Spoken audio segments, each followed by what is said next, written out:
Salut, on se retrouve pour une nouvelle vidéo. Alors dans celle-ci, je vais te montrer comment j'ai planté mes courges et mes courgettes dans une ancienne prairie, et tout ça sans travailler le sol. Il y en a beaucoup qui n'aiment pas mettre des bâches sur le sol parce que c'est un dérivé du pétrole, tout ça. Mais il faut savoir que cette méthode-là ne permet de ne pas travailler le sol et du coup de laisser toute la vie du sol, de ne pas la perturber en fait, de ne pas perturber les horizons, de mélanger la terre qui est en profondeur avec la terre du dessus. Ça permet de ne pas tuer 80% des vers de terre en remuant la terre avec un motoculteur. Et aussi ça évite de mettre du désherbant. Donc c'est une méthode qui est très respectueuse de la vie.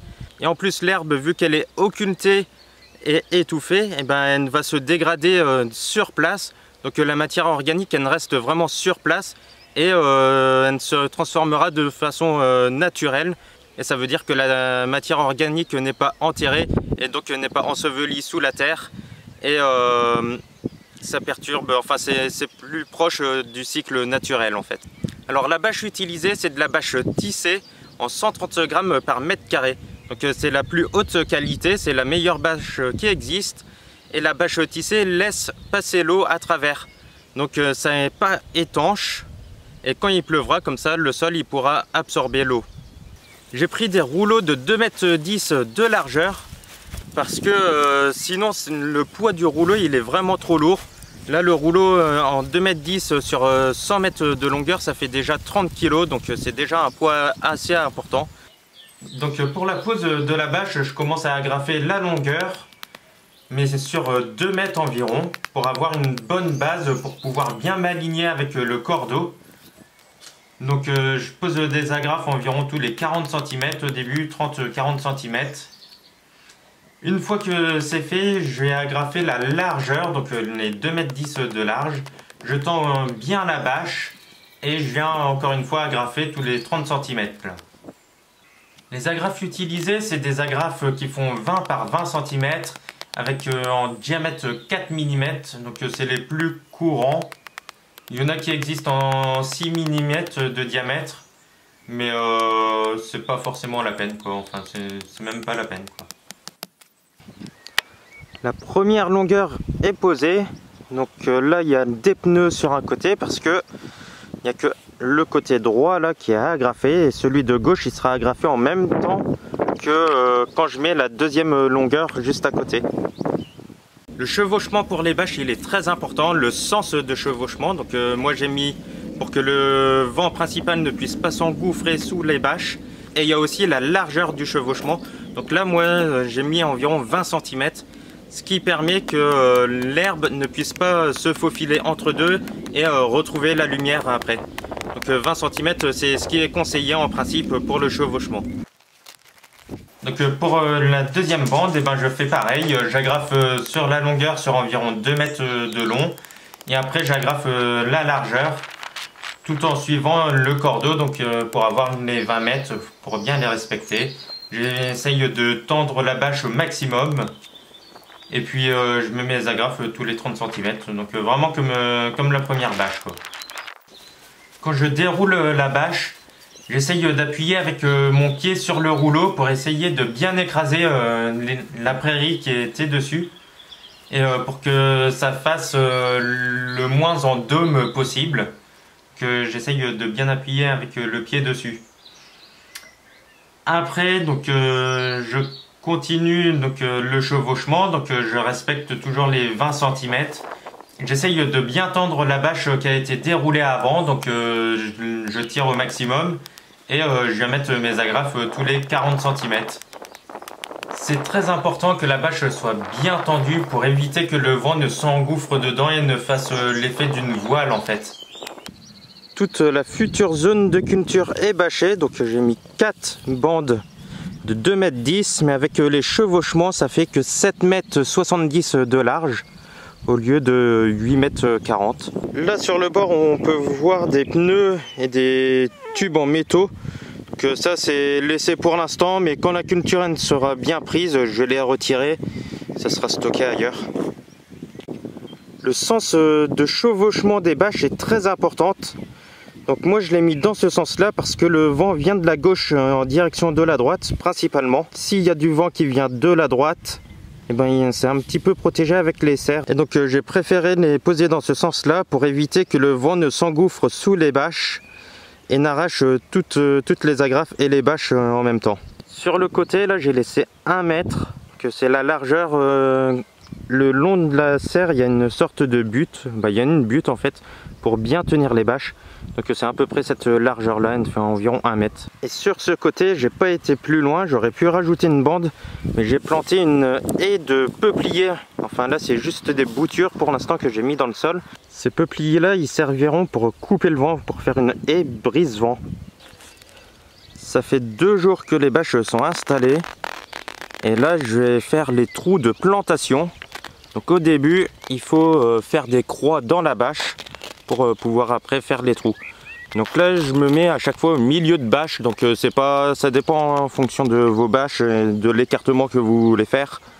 Mais moi j'ai que 30 plants à mettre et du coup ça va pas utiliser toute la surface, donc je peux me permettre de bien les espacer.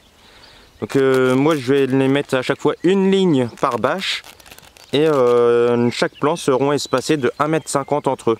Alors là ce que j'ai fait c'est pas idéal, j'ai posé les bâches et le lendemain je suis revenu pour planter directement dans la prairie. Dans l'idéal, faut mettre les bâches, dérouler toutes les bâches, laisser poser pendant 1 mois. Comme ça toutes les mauvaises herbes en dessous vont être déjà bien dégradées et n'auront presque plus de puissance. Les plantes commenceront à se désagréger et les racines en même temps. Et quand on fera le trou, en principe c'est beaucoup plus simple que là quand j'ai fait. Pour faire le trou de plantation, je sectionne les 4 côtés et je fais une croix avec ma bêche comme vous avez pu voir. Et après j'écarte cette croix, j'essaye d'écarter au maximum les mottes de terre et j'enfonce la motte de la courge dedans. Après je viens mettre deux bonnes poignées de terreau par-dessus pour être sûr que la motte soit vraiment en contact, et comme ça permet aussi de bien occulter pour l'herbe qui est en dessous. Je nettoie vite fait, je remets la bâche que j'ai coupée comme il faut et après je viens mettre une étiquette. Donc moi les étiquettes je les fais dans des bouteilles de lait, donc comme ça ça me coûte rien du tout, et je marque le nom de la plante dessus. Donc je répète cette action pour toutes les plantations, donc pour toutes les courges. J'écarte avec les mains les mottes, j'enfonce bien, j'essaye de bien tasser. Je viens mettre du terreau par-dessus, je retasse bien et après je mets l'étiquette et puis voilà, c'est bon, je peux passer au suivant.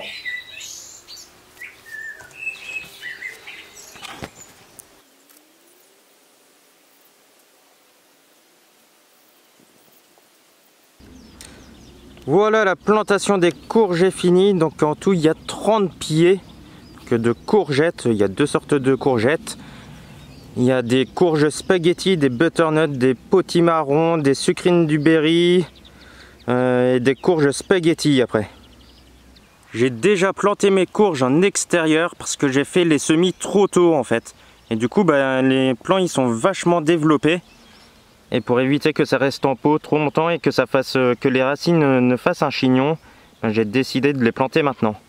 Alors là, la plantation elle est finie. Donc là j'ai mis un coup d'arrosage pour bien humidifier toutes les mottes.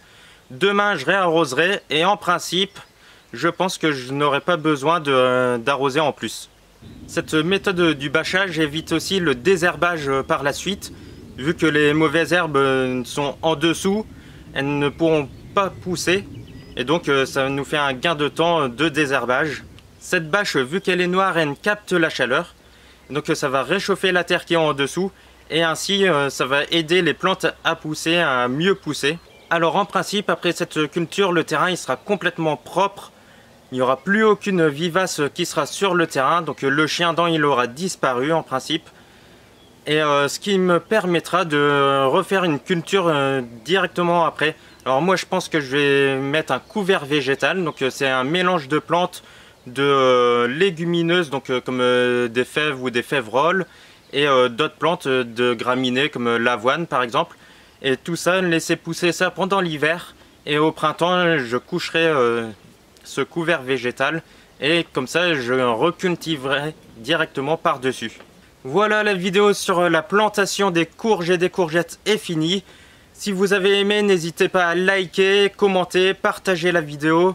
Abonnez-vous à la chaîne aussi pour voir la suite, l'évolution du terrain et de l'autonomie que j'essaye d'acquérir. Et si vous n'avez pas déjà fait, commencez vos semis pour les courges, il n'est pas encore trop tard. Voilà, on se retrouve pour une prochaine vidéo. Allez, salut!